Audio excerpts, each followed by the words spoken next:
오늘 은혜 받고 성취될 하나님의 말씀은 사도행전 19장 8절에서 10절 말씀입니다. 제가 봉독해 올리도록 하겠습니다. 바울이 회당에 들어가 석 달 동안 담대히 하나님 나라에 관하여 강론하며 권면하되 어떤 사람들은 마음이 굳어 순종하지 않고 무리 앞에서 이 돌을 비방하거늘 바울이 그들을 떠나 제자들을 따로 세우고 두란노 서원에서 날마다 강론하니라. 2해 동안 이같이 하니 아시아에 사는 자는 유대인이나 헬라인이나 다 주의 말씀을 듣더라. 아멘.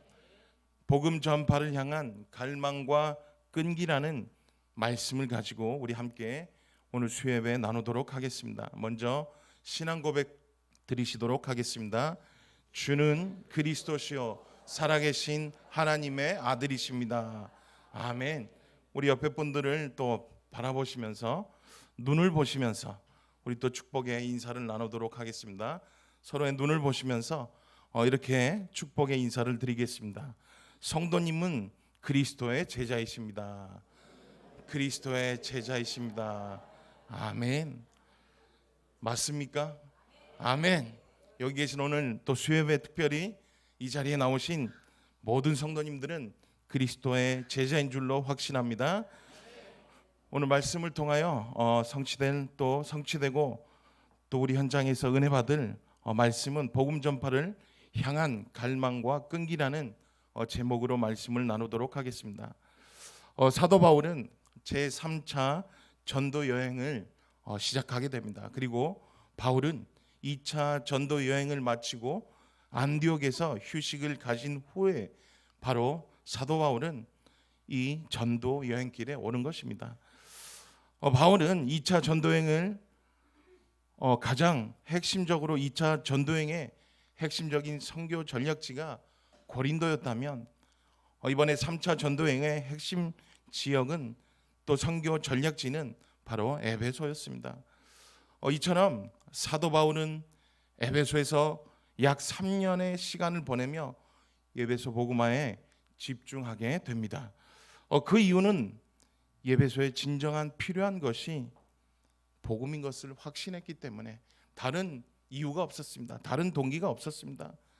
에베소 지역에 진정으로 필요한 것이 복음이기 때문에 바울은 이곳에 복음을 필요한 곳이기 때문에 그냥 지나칠 수가 없었기에 또 전도 여행을 통하여 에베소 복음화를 하기로 결심한 것입니다. 이처럼 저희들도 또 전도자의 삶을 살면서 필요한 것이 무엇이냐? 바로 복음의 확신인 것입니다. 복음에 흔들리면 안 돼요. 복음의 확신을 가지라는 것이죠.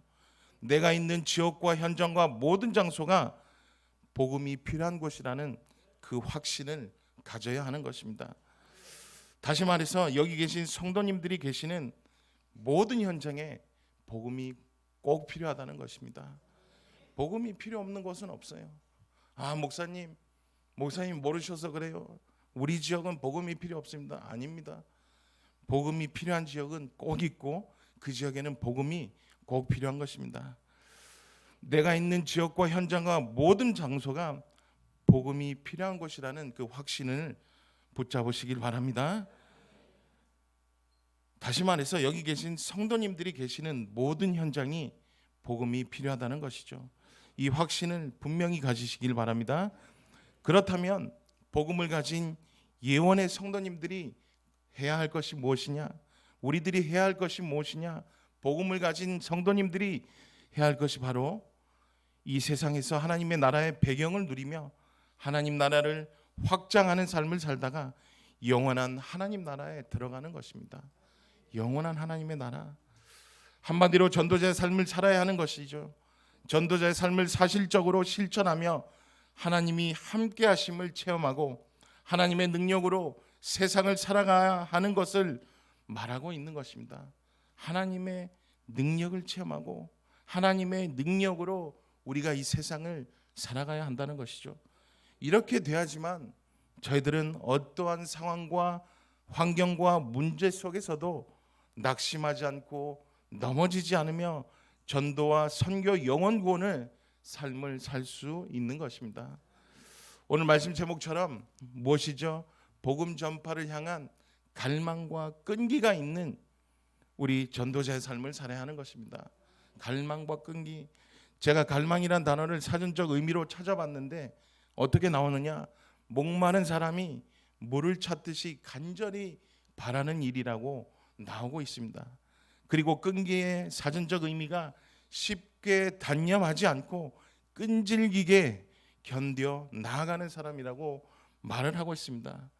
다시 말해서 복음이 필요한 현장에 목마른 사람이 물을 찾듯이 정말 전도 현장에 복음을 전달하고 싶은 그 마음을 가지고 쉽게 단념하지 않고 끈질기게 복음을 전파해야 하는 것입니다. 포기하는 것이 아닙니다. 끈질기게.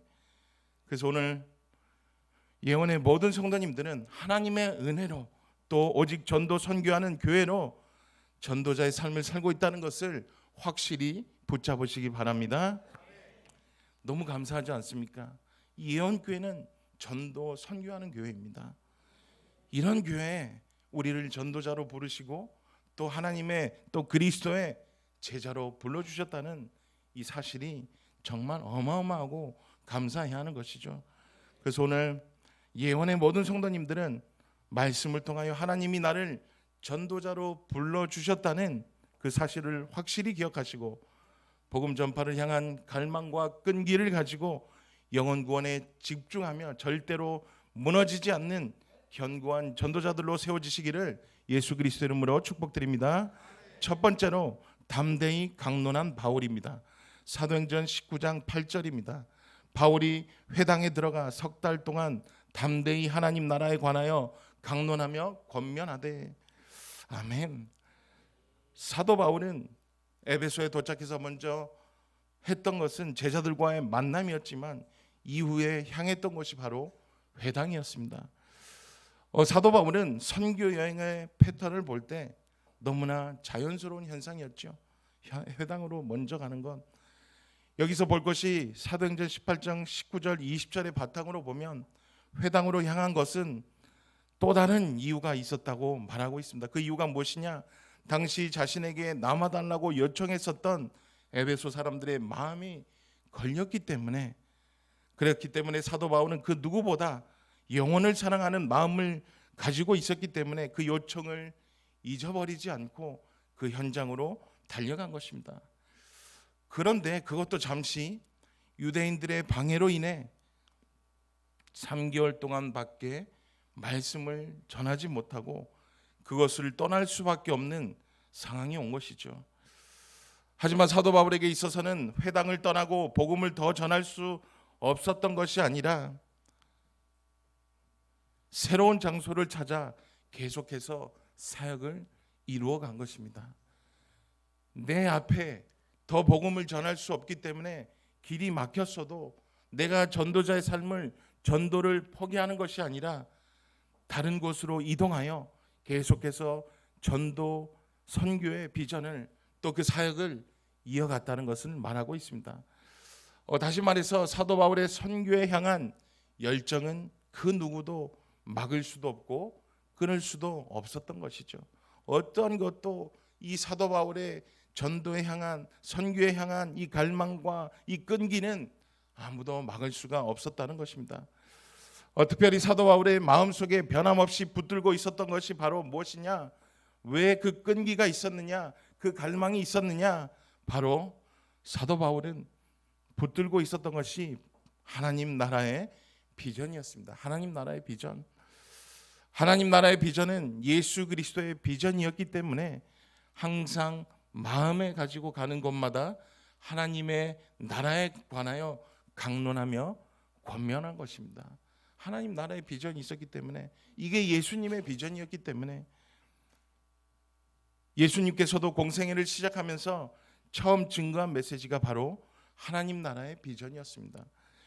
마가복음 1장 15절에 보면 때가 찼고 하나님의 나라가 가까이 왔으니 회개하고 복음을 믿으라 라고 말하고 있습니다. 그리고 예수님은 그의 제자들에게 기도를 가르치셨는데 뭐라 가르치셨느냐? 나라가 임하옵시며 라고 기도를 가르쳤고, 십자가에 돌아가시고 사흘 만에 부활하신 예수님께서는 제자들에게 찾아오셔서 제자들에게 가르쳐준 주제가 바로 하나님 나라의 일의 말씀이었습니다.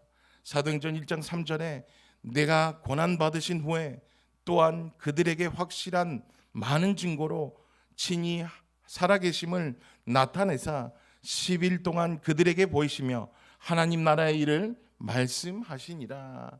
아멘. 이처럼 사도 바울도 예수님의 제자로서 하나님의 나라의 비전을 품고 하나님 나라의 복음을 담대하게 강론한 것입니다. 그 이유가 무엇이냐? 그 시대의 유일한 희망이 오직 하나님 나라였기 때문인 것입니다. 하나님 나라가 임하는 것이 너무나도 필요한 곳이었기 때문에, 그 시기였기 때문에 하나님 나라의 복음에 대해서 강론을 한 것입니다. 그리고 하나님의 나라를 누릴 수 있는 유일한 길은 오직 예수 그리스도를 통해서였기 때문인 것입니다.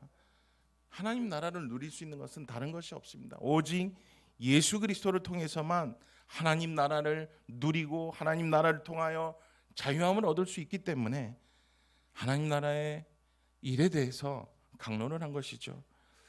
예수 그리스도를 나의 구주로 믿고 영접함으로만 누릴 수 있기 때문이라는 것입니다. 그렇기 때문에 사도 바울은 3년 동안 에베소에서 하나님 나라의 복음을 선포하고 가르친 것입니다. 그리고 오늘 본문에 보시면 하나님 나라에 관하여 담대히 강론했다고 말하고 있습니다.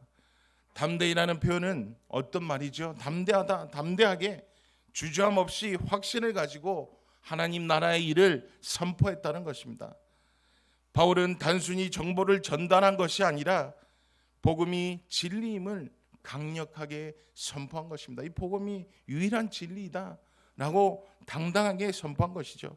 그렇다면 어떻게 사도 바울이 담대하게 하나님의 나라에 관하여 강론할 수 있었느냐? 어디에서 이런 담대함이 나왔느냐? 에베소서 3장 3절에 보시면 이렇게 말하고 있습니다. 에베소 교회에 보낸 편지에 곧 계시로 내게 비밀을 알게 하셨다고 말하고 있습니다. 하나님의 계시로 내가 비밀을 알게 하셨다. 자신이 받은 계시가 확실했기 때문에 담대함을 가질 수 있었던 것입니다. 다시 말해서 계시를 통해 알게 된 복음에 확신하기 때문에 담대할 수 있었던 것입니다. 확신. 그래서 저희들이 신앙생활을 하면서 많은 것들이 중요하지만 가장 중요한 것이 무엇이냐? 하나님이 알게 하신 이 복음을 확신하며 확실하게 붙잡고 담대하게 선포해야 하는 것입니다. 아멘. 정말 확실하게 붙잡고 주저주저하는 것이 아니라, 그럴까라고 의심하는 것이 아니라 확실하게 확신하며 우리가 붙잡고 우리의 있는 현장에 복음을 선포해야 되는 것입니다. 기도도 마찬가지입니다. 기도도 마찬가지죠. 우리가 하는 기도에 확신을 가지고 기도할 때는 그 기도는 다릅니다.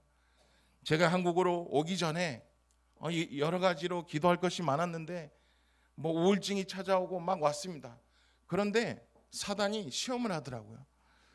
근데 제가 기도를 했어요. 기도를 막 했습니다.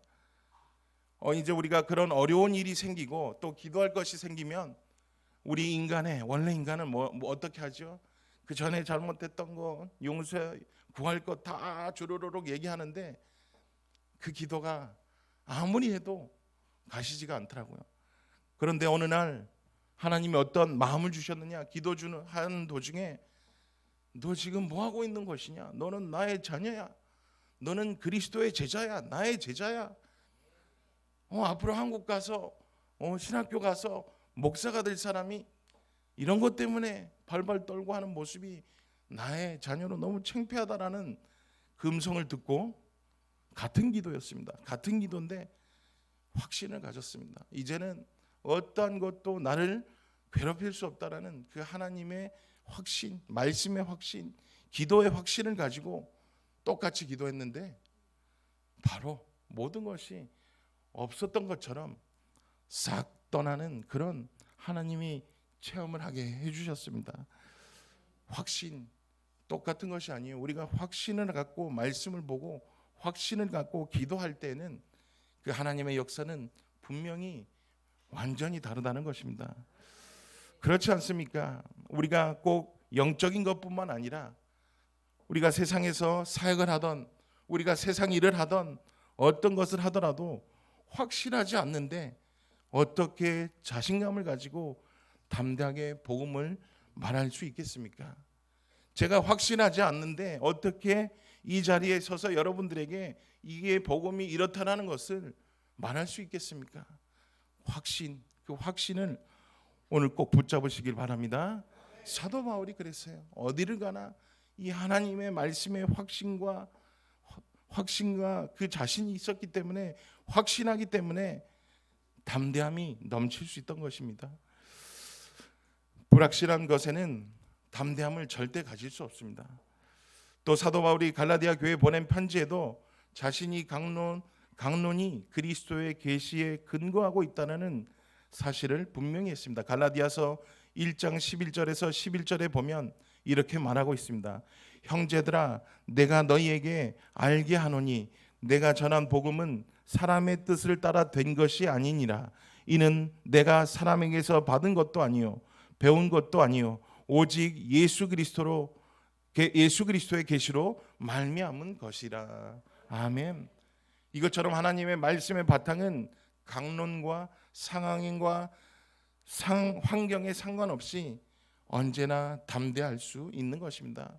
하나님의 말씀에 바탕한 강론은 우리의 조건, 상관, 상태, 환경 전혀 상관없다는 것입니다. 오히려 핑계예요, 핑계. 그래서 여러분들 확신을 가지고 이 말씀을 강론하시길 바랍니다. 그리고 사도 바울은 하나님 나라에 대하여 권면했다고 말하고 있습니다. 권면이란 헬라어로 파라칼레오라는 파라, 곁으로라는 뜻이고 칼레오는 부른다라는 뜻이 있습니다. 한마디로 곁으로 불러서 설득한다는 뜻을 가지고 있는 것이죠. 그래서 권면은 자신의 행동의 잘못을 깨닫게 하려면 권면이 있어야 하며, 또 죄의 유혹으로 강박하게 되지 않도록 끊임없이 권면을 해야 하는 것입니다. 또 권면은 자녀가 바른 판단을 못할 때에 곁으로 불러서 성경을 바탕으로 하나님의 말씀을 가르치는 것을 말하고 있습니다.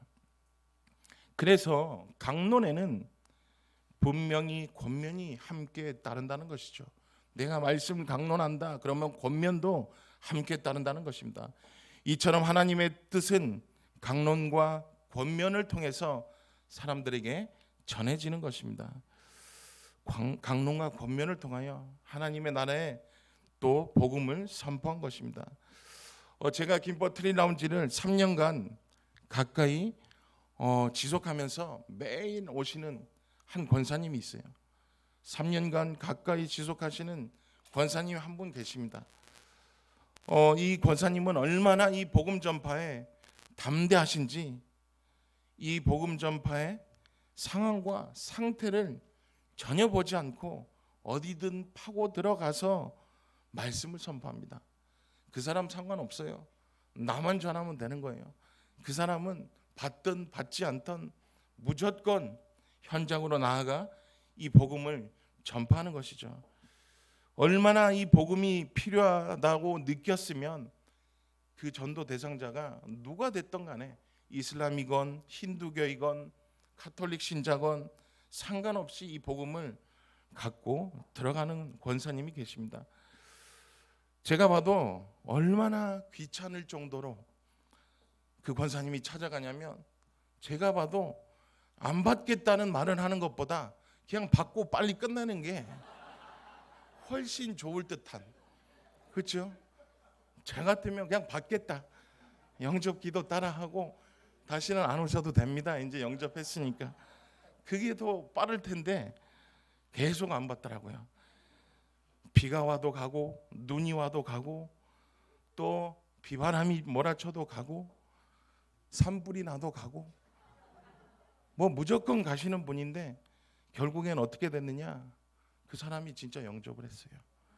제가 말한 것처럼 귀찮아서 영접한 것이 아니라 이 말씀을 계속해서 선포하고 전달하다 보니 말씀이 그 사람에게 마음속에 들어갔다는 것입니다. 그분의 열정과 끈기는, 또 복음 전파의 갈망은 끈기로 절대 멈춰지지 않았다는 사실이죠. 그래서 예수 그리스도를 영접하시고 지금 신앙생활을 잘하고 계십니다.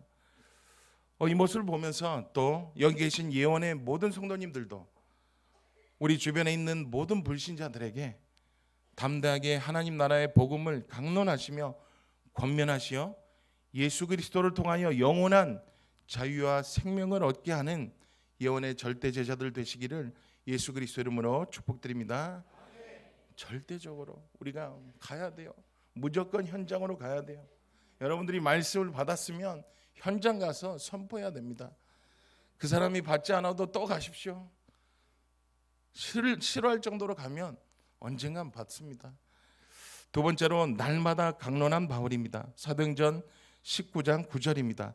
어떤 사람은 마음이 굳어 순종하지 않고 무리 앞에서 이 돌을 비방하거늘 바울이 그들을 떠나 제자들을 따로 세우고 두란노 소원에서 날마다 강론하니라. 아멘.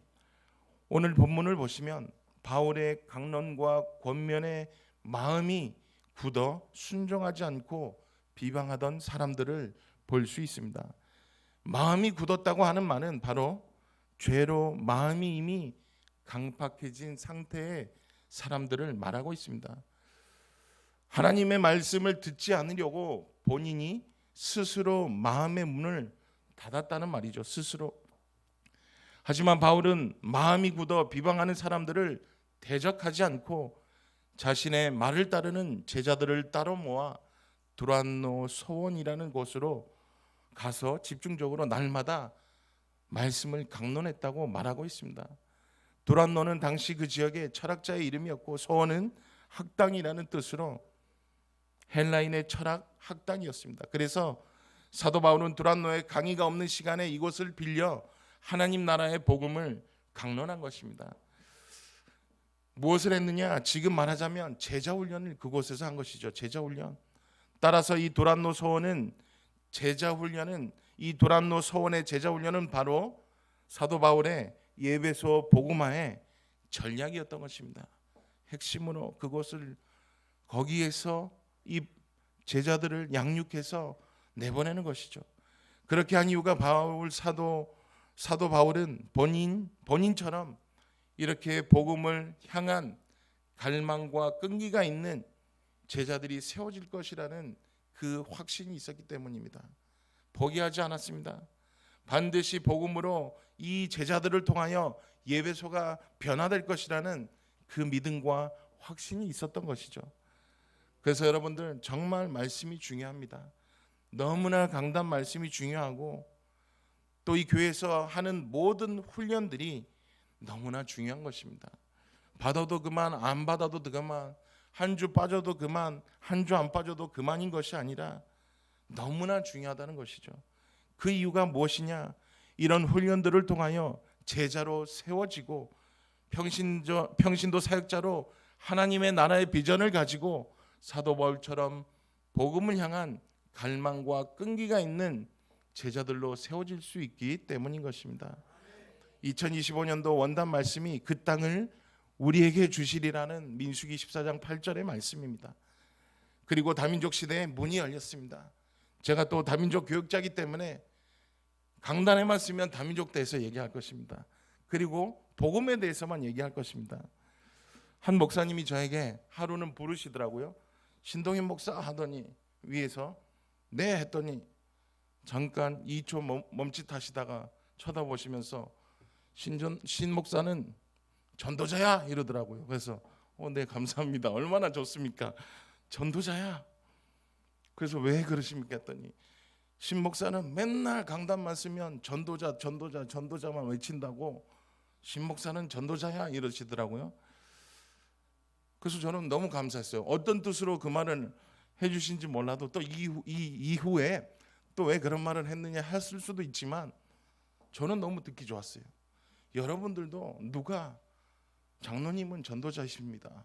권사님은 전도자이십니다. 집사님은 전도자이십니다. 라고 하면 너무나 기분 좋을 것입니다. 왜냐면 전도자가 다이기 때문에. 그래서 이 다민족 시대에 문이 열렸습니다. 그래서 특별히 이번 주 토요일 29일에 김포 통진 트리라운지에서 다민족 새가족 초청 홈커밍 데이가 진행됩니다. 또 그리고 4월 20일에는 다민족 위원회 청년 선교회 콜라보로 부활주인 연합 예배가 있습니다. 그리고 5월 5일에는 또 휴일인데요. 여기 가까운 가양 레포츠 센터에서 다민족 새가족 초청 멀티 올림픽이 진행됩니다. 제가 날짜 드렸습니다. 29일 이번 주 토요일, 4월 20일 커버넌트 홀, 그리고 5월 5일에 가양 레포츠 센터에서 다민족 멀티 올림픽이 진행됩니다. 누구나 오실 수 있습니다. 누구나 다민족을 사랑하신 누구나 참여하실 수 있습니다. 그런데 조건이 하나 있습니다. 다른 거는 그냥 오셔도 되는데 이 멀티 올림픽 날은 여러분들의 그 초대권이, 여러분들의 그 입장료가 무엇이냐? 돈이 아니에요. 헌금이 아니에요. 다민족 한 명씩 데려오기입니다. 그래서 여러분들 주위에 있는 다민족 분명히 있습니다. 여러분들이 안 보시려고 그러다 보니까 안 보이는 거지. 또 내가 보려고 하면은 온데 모든 곳에 다민족이 분명히 있습니다. 그 한 분 딱 데리고 오셔서 같이 여기 가양 레포츠 센터로 오시면 그날 함께 원네스 되고 또 다민족들과 말씀도 나누고 이런 축복의 시간을 누릴 수 있는 기회를 드리겠습니다. 아멘. 그래서 이 기회를 놓치시지 마시기 바랍니다. 여러분들이 오셔서 정말 이 다민족 시대에 한 번이라도 다민족을 초청해 봐야 돼요. 그러면 아무런 의미가 없지 않습니까? 다민족 시대에 다민족 위원회만 다민족 뭐 하고 끝나는 것이 아니라 정말 내가 이 전도 선교하는 교회에 왜 하나님이 부르셨느냐? 다민족 복음화를 위해서. 이런 기회에 여러분들이 한번 모시고 오시면 이 한 명이 정말 그날 듣는 말씀을 통해서 그 나라를 살릴 수 있는 절대제자로 분명히 세워진다는 것이죠. 그래서 그 믿음을 가지고 여러분들이 한 명씩 초청해 주시기 바랍니다. 이번 기회에 하나님께서 다민족 복음화의 전도자로 부르셨다는 이 사명을 붙잡으시고 우리 주위에 계시는 직장 동료, 이웃 주민 등 다민족 분들이 있다면 초청해 주시기 바랍니다. 저는 우리 담임 목사님의 이 말이 너무 좋아요. 한 번 사는 인생, 하나님을 위해서 사는 인생이 최고의 인생이다 하고 이렇게 막 하시잖아요. 저는 그 말을 레마로 잡았어요. 그 말을 레마로 잡았기 때문에 하나님의 음성으로 들었기 때문에 모든 것을 남미 아르헨티나에서 포기하고 이곳으로 올 수 있었던 것입니다. 그래서 여러분들도 정말 한 번 사는 인생 너무나 중요하죠. 경제도 중요하고 모든 것이 중요하지만 한 번 사는 인생 제대로 말씀으로 훈련받고 그리스도의 제자로 전도 선교하다가 하나님 앞에 가는 것이 최고 인생인 줄로 확신합니다. 그래서 예언의 모든 성도님들은 하나님 나라의 복음을 가진 제자들로서 복음 전파의 갈망과 끈기를 가지고 영혼 구원의 주역들로 한 분 한 분 세워지시기를 예수 그리스도 이름으로 기도드립니다. 사도행전 19장 10절입니다. 2해 동안 이같이 하니 아시아에 사는 유대인이나 헬라인이나 다 주의 말씀을 듣더라. 아멘. 이렇게 날마다 하나님 나라의 복음을 강론하니 아시아에서 사는 유대인이나 헬라인이나 다 주의 말씀을 듣는 역사가 일어났습니다. 하나님께서는 사도 바울의 복음 전파의 갈망과 끈기를 사용하셔서 결과적으로는 이런 역사가 일어난 것입니다. 유대인이나 헬라인이나 다 주의 말씀을 듣게 만드는 이런 열매를 맺게 하신 것입니다. 유대인이나 또 이방인이나 그 누구나 주의 말씀을 듣게 하는 열매가 일어난 것이죠. 또 통진 얘기를 조금 하자면 저 2주 전에 2주 전에 또 어떤 우리 집사님이 그 한글학교를 하는데 그 사진이 하나 올라왔어요. 목사님 이렇게 한글학교 진행 중입니다 하고 딱 올라오는데 갑자기 뭘로 얼굴을 다 둘러쓴 여인 한 분이 올라오더라고요. 사진에 뭔가 봤더니 히잡 쓴 무슬림 분인데 진짜 눈만 딱 내놓고요 한글학교를 하는 사진이 올라왔어요. 그래서 그걸 보고 놀랐던 것이 무엇이냐? 정말 우리가 지금 비록 한글 학교로 이분들과 관계의 전도를 맺고 있지만 이분들이 왔다는 것도 놀라운 거예요. 그 정도로 다 감사해요. 거의 살이 보이지는 데가 없어요. 그냥 눈만 보이고 모든 것을 다 둘러쌌는데 한글 공부하고 너무 좋아서 웃는 사진이 올라왔습니다. 이것처럼 우리가 지속이 중요한 것이죠. 우리가 현장의 지속 한 번 하고 포기하는 것이 아니라 우리가 지속하게 되면은 정말 이 통진 트리라운지의 사역자들처럼 지속적인 끈기가 있기 때문에 이 일이 가능한 것입니다. 분명히 이분에게 복음을 선포할 것입니다. 제가 이제 다음 수요예배가 또 한 번 주어진다면 와서 그때는 이분이 말씀을 들었습니다라고 당당하게 담대하게 선포하도록 하겠습니다. 여러분들도 많이 기도해 주시기 바랍니다. 꼭 통진 트리라운지뿐만 아니라 여기 계신 또 예원의 많은 성도님들도 또 전도자분들도 이런 갈망과 끈기와 열정이 있는 전도자들이 이름도 빛도 없이 이 예원교회 현장에 너무 많이 계시는 것이죠. 그래서 너무나 감사해요. 우리 사역자들을 보시면 또 우리 장로님들을 보실 때 또 권사님들을 볼 때 이 열정이 복음 전파의 열정이 너무나 남다르다는 것이죠. 이것처럼 사도 바울은 비록 에베소의 작은 건물 도란노 소원에서 사역을 했지만 그 사역의 결과가 어떻게 되었죠? 소아시아의 전체 지역 복음화에 영향력을 입혔다는 것입니다. 전도는요, 당연히 공동체도 중요하지만 그 한두 사람이 지속할 때에는 그 현장이 역사가 일어나고 또 그 한 나라가 살리는 전도자가 분명히 일어난다는 이 사실을 확실하게 붙잡으시길 바랍니다. 이것이 그 결과예요. 지금 저희 예원교회도 앞으로 한국교회와 함께 국내 복음의 선포를 넘어서 전 세계의 복음에 영향력을 입히는 대표적인 교회로 설 것을 저는 확신합니다. 아멘. 여러분들이 기도해 주셔야 돼요. 사도 바울이 이 말씀으로 사도 바울에게 말씀으로 훈련받은 제자들의 통해 일어난 결과가 소아시아의 전 지역에 복음의 영향력을 입힌 것처럼 우리 예원교회를 통하여서 한국을 넘어서 전 세계로 이 복음이 선포되는 그날이 분명히 온다는 것입니다. 그래서 여러분들이 기도를 많이 해주셔야 돼요. 그래서 여러분들이 현장에 함께 나가셔서 함께 포럼하고 함께 사역을 해야 하는 것입니다. 왜 이런 일이 일어나느냐? 하나님의 말씀이 살아있기 때문에. 아멘.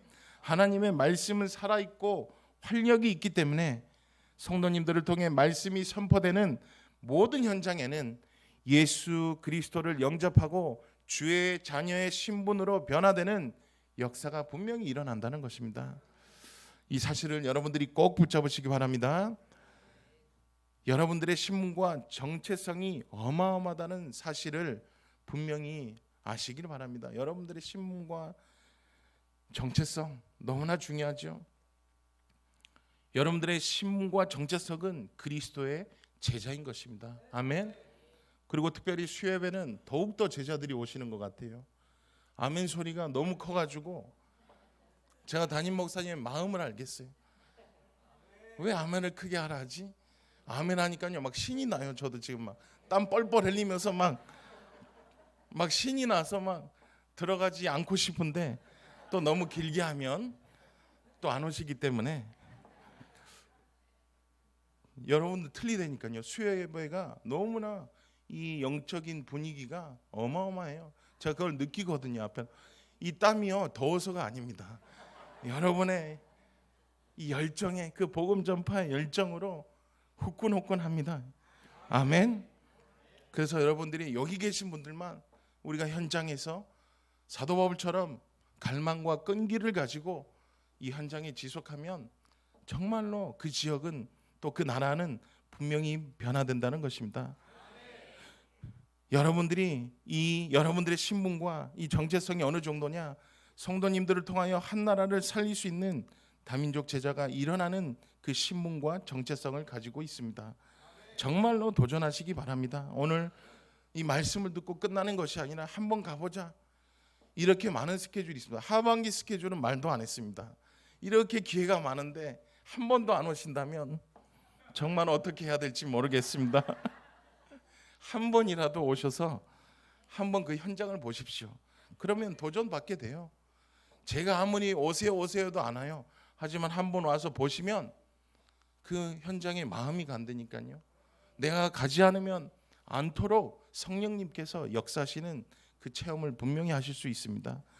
이번 주 강단 말씀처럼 나는 정말로 여러분들이 체크해 보시기 바랍니다. 영적으로 건강한가? 나는 정말 그리스도의 제자인가? 아멘. 성도님들이 하나님 앞에서 어떤 존재로 평가받고 이 땅에 살 동안 어떤 영향력을 남기고 갈 것인지 오늘 말씀을 통하여 다시 한번 점검하시고 체크하시고 진단하시길 바랍니다. 그리스도의 제자는 어떤 문제 속에도 빠지지 않고 쓰러지지 않습니다. 그 이유는 모든 문제의 완전한 답을 알고 있기 때문인 것이죠. 여러분들은 모든 문제의 답을 알지 않습니까? 바로 그 답이 예수 그리스도이기 때문입니다. 예수 그리스도가 인생의 모든 문제에 대한 완전한 답이기 때문에 절대 문제 속에 빠지거나 쓰러지지 않는 것입니다. 그 이유는 예수 그리스도께서 십자가 위에서 저희들을 모든 죄를 사하여 주시고 하나님 떠난 문제 십자가에서 죽으시기까지 가시어 다 대속하여 주시고 사흘 만에 사망 권세를 이기시고 부활하시고 지금 성령으로 믿는 자들과 함께 하시며 이러한 사실을 믿는 모든 성도님들에게는 하나님의 축복이 임한다는 또 모든 문제가 해결된다는 이 사실을 알고 있기 때문에 여러분들은 절대로 쓰러질 수가 없는 것입니다. 로마서 8장 28절에 보면 우리가 알거니와 하나님을 사랑하는 자 곧 그의 뜻대로 부르심을 입은 자들에게는 모든 것이 합력하여 선을 이루니라. 아멘. 그리고 그리스도의 제자는 어떠한 문제도 뛰어넘을 수 있는 힘이 있기 때문입니다. 고린도전서 10장 13절에 보면 이렇게 말하고 있습니다. 사람이 감당할 시험 밖에는 너희가 당한 것이 없나니 오직 하나님은 미쁘사 너희가 감당하지 못할 시험 당함을 허락하지 아니하시고 시험 당할 즈음에 또한 피할 길을 내사 너희로 능히 감당하게 하시느니라. 아멘.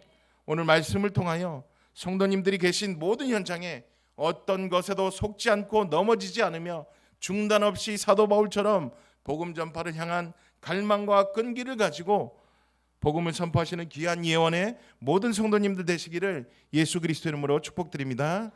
결론입니다. 사도 바울은 복음 전파에 있어서 담대함과 끈기를 보여주었습니다. 모델적인 인물이죠. 그는 회당에서 담대히 복음을 전했고 또 그 반대에 부딪히자 두란노 서원에서 날마다 복음을 전했습니다. 멈추지 않았던 것이죠. 결국 그의 헌신을 통해 많은 사람들이 복음을 듣게 되었습니다. 이처럼 사도 바울은 우리에게 복음 전파의 진정한 모델임을 보여주고 있습니다. 그 당시 선교 여행을 떠났던 사도 바울의 본문을 우리가 비추어 볼 때 크게 세 가지로 도전되는 요소들을 찾아볼 수 있습니다. 먼저 무엇이냐? 사도 바울에게는 영혼들을 향한 안타까움이 있었습니다. 불신자 영혼들을 보면서 안타까움이 있었다는 것이죠. 그리고 두 번째로 가지고 있었던 것이 불신자들을 바라보며 복음 전파를 향한 갈망이 있었습니다. 정말 이 목마른 사람이 물을 찾듯이 이 사람에게 복음을 전파하고 싶은 이 갈망이 넘쳤다는 것이죠. 그리고 세 번째로 마음의 문이 닫힌 그들을 다시 바라보며 복음 전파의 끈기를 가지고 있었다는 것입니다. 마음의 문이 닫힌 우리가 정말 그리스도의 제자라면 예수 그리스도를 통해 구원받은 하나님의 자녀라면 이 세 가지 요소들을 당연히 갖추고 있어야 하는 것입니다. 얼마나 우리의 삶 속에서 이 세 가지 요소가 보여지고 있는지 여러분들 오늘 확인해 보시기 바랍니다. 정말 사도 바울처럼 영혼들을 향한 안타까움의 눈물이 있는지 또 불신자들을 바라보면서 복음 전파를 향한 갈망이 있는지 또 마음에 이미 문이 닫힌 그들을 다시 바라보며 복음 전파의 끈기를 가지고 있는지 여러분들 점검해 보시기 바랍니다. 이번 기회에 정말 우리의 주위를 둘러보시기 바랍니다. 여러분들 주위를 한번 딱 훑어보십시오. 우리 친척을 비롯해 주변 동료, 다민족, 또 학교 현장, 아직 예수 그리스도를 영접하지 못한 많은 사람들이 있을 줄 압니다. 그렇기 때문에 과연 나는 그들을 보면서 얼마나 안타까워하고 이 복음 전파의 갈급함으로 눈물을 흘리고 있는지 여러분들이 한번 바라보시기 바랍니다. 하나님 은혜로 먼저 복음을 받은 자로서 영혼 구원의 사명을 내가 얼마나 지금 감당하고 있는지, 아니면 내일에 바빠서 내 문제 속에 매여서 영혼 구원은 생각조차 하지 못하고 있는지 여러분들이 오늘 점검해 보셔야 돼요. 정말 영혼 구원의 사명, 하나님이 주신 이 사명을 내가 감당하고 있는지, 또 한 번 전해서 받지 않는 복음을 몇 번이나 더 전하려고 노력해 봤는지, 장단기 결석자들에게 찾아가서 한 번 노 했다고 예스 하고 끝나는 것이 아니라, 가서 안 갑니다 하면 네 감사합니다 하고 오시지 마시고 한 번 찾아가고 또 가고 또 가고 나오실 때까지. 아멘. 그래서 우리가 그런 제자가 돼야 돼요. 위의 질문을 우리가 스스로 하다 보면 우리의 마음속에 이번 주 강단 말씀처럼, 아까 말씀드린 것처럼 이런 질문이 들을 수도 있습니다. 과연 나는 정말 그리스도의 제자인가? 나는 영적으로 건강한가? 하나님께서는 우리들을 향한 구원의 역사와 저희들을 향한 사랑이 크셨기 때문에 예수 그리스도를 보내시어 우리 죄를 사하여 주시고 사흘 만에 부활하시고 영원한 생명을 주셨습니다. 이 사랑이 얼마나 놀랍지 않습니까? 예수님이 크신 사랑을 어떻게 우리는 표현할 수 있겠습니까? 어떻게 보면 저희들은 예수님의 사랑처럼 불신자들에게 그 사랑을 똑같이 100% 전달할 수 없을 수도 있습니다. 또 사도 바울 같은 복음 전파를 향한 갈망과 끈기가 조금 부족할 수도 있습니다. 하지만 중요한 것이 무엇이냐? 우리들은, 또 여기 계신 모든 성도님들은 그리스도의 제자로서 복음 전파를 향한 갈망과 끈기를 가지고 영혼권의 미션에 도전하며 그 사역을 분명히 감당해야 하는 것입니다. 분명히 감당하셔야 돼요. 한두 번의 시도로 포기하는 것이 아닙니다. 지속적으로 선포해야 하는 것이죠. 복음 전파는 한순간의 열정이 아닙니다. 한순간 내가 열정이 넘쳐서, 보시면 그런 분들 많아요. 그 시기만 열정이 넘쳐서 하다가 어딘가 계시질 않아요. 이 한순간의 열정이 아니라 우리가 지속하면서 오랜 시간 동안 인내하며 지속으로 이루어가는 이 사명인 것입니다. 예언의 모든 성도님들도 오늘 말씀을 통하여 사도 바울처럼 복음 전파를 향한 갈망과 이 끈기를 가지고 아직도 예수 그리스도를 몰라 방황하며 고통 속에 죽어가는 모든 불신자들에게, 또 다민족들에게 복음을 담대히 강론하시고 권면하시어 하나님 나라의 확장에 나아가시는 그리스도의 제자들로 서시기를 예수 그리스도 이름으로 축복드립니다.